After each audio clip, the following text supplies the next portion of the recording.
আমরা একটু খেলবো।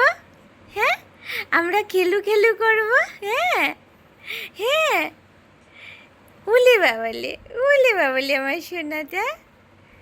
হ্যাঁ, একটু খেলে দেখিয়ে দাও তো সোনাই। খেলু খেলু করে দাও তো, বলো আমার খাওয়া হয়ে গেছে, আমি রেডি হয়ে গেছি। হ্যাঁ, আমার সোনাটা। হ্যাঁ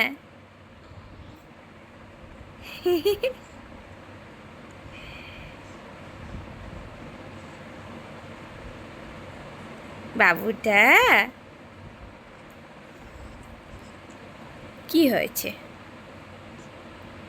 ওলি বাবালি, চলো আমরা খেলি। চলো চলো চলো চলো। বলে আমাদের সব কাজ হয়ে গেছে, আমাদের খাওয়া হয়ে গেছে, স্নান করা হয়ে গেছে, কাজল পরা হয়ে গেছে, ওষুধ খাওয়া হয়ে গেছে, তাই না বলো পাপা? হুম। হ্যাঁ হ্যাঁ হ্যাঁ হ্যাঁ হ্যাঁ হ্যাঁ।